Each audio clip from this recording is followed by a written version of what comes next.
اب آئیے دوسری بحث، اس کے لفظی معنی کیا ہے؟ اس کا مادہ ہے جوہد۔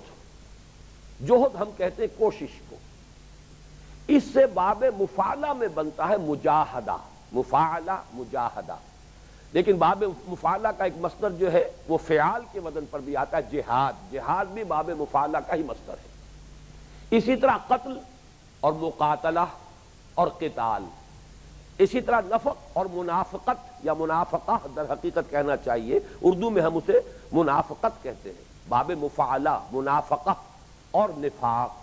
یہ گویا کہ میں نے 3 مثالیں آپ کے سامنے رکھ دی ہیں۔ جیسے شعر ہے اس سے مشاعرہ بن رہا ہے۔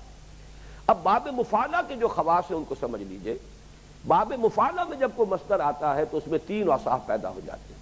ایک تو مبالغہ، مبالغے کا لفظ بھی مفاعلہ کے وزن پر ہے، یعنی وہ فعل بڑی شدت کے ساتھ ہو۔ نمبر 2 اشتراک، مشارکہ، اس فعل کے اندر کچھ لوگ شریک ہوں گے، وہ اکیلے وہ فعل نہیں ہو سکتا باب مفاعلہ والا، اس میں کچھ فریق ہوں گے جو شریک ہوں گے۔ اور تیسرا یہ کہ مقابلہ پیدا ہو جاتا ہے کہ ایک دوسرے کے بالمقابل ہو کر وہ فعل کیا جاتا ہے۔ اب ان 3 چیزوں کو نوٹ کیجئے۔ جوہد کے معنی ہے کوشش، انگریزی میں اس کو آپ تعبیر کریں گے انڈیور، انڈیور، کسی بھی کام کے لیے کوئی محنت کرنا، یا ٹو ایگزرٹ ونز اٹموسٹ، جو بھی آپ کے اندر طاقت ہے وہ لگا دیں کسی کام کے لیے، یہ جوہد ہے۔ کوشش، endeavour, to exert one's utmost, یہ جوہد ہے۔ مجاہدہ کیا ہے؟ جب 2 فریق ایک دوسرے کے بالمقابل زور لگا رہے ہیں، زور آزمائی ہو رہی ہو 2 فریقوں میں، اور مقابلہ ہوگا اس میں، اور مقابلہ کیا ہوگا کہ کون جیتتا ہے کون ہارتا ہے۔ جیسے شعر کہہ رہا ہے کوئی شخص، اور مشاعرہ جب ہو رہا ہے تو مشاعرے میں تو اب دیکھنا یہ کہ کون مشاعرہ لوٹتا ہے، کس کی غزل، کس کا قصیدہ جو ہے وہ سب سے اعلیٰ سمجھا جاتا ہے۔ مشاعرہ تو مقابلے کے لیے ہے۔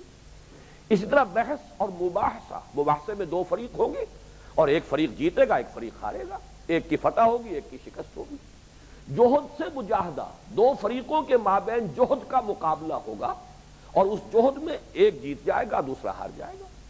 اسی طریقے سے قتل، قتل یک طرفہ عمل ہے، ایک شخص نے کسی کو قتل کر دیا، کچھ جا رہا تھا اور کسی نے ٹریگر ہی دبانا ہے نا، گولی مار دیا، وہ مر گیا، اسے پتہ بھی نہیں تھا، اس کے سان گمان میں بھی نہیں تھا کہ کوئی میرا قاتل چھپا ہوا، یہ قتل کہلائے گا۔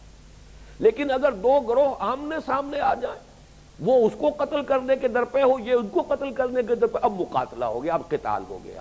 تو قتل اور قتال میں جو فرق ہے وہی جوہد اور جہاد میں ہے، کہ جوہد یک طرفہ عمل ہے، باب یہ ثلاثی مجرد سے ہے، اور مجاہدہ باب مفاعلہ سے ہے، جہاد بھی اسی کا مصدر ہے۔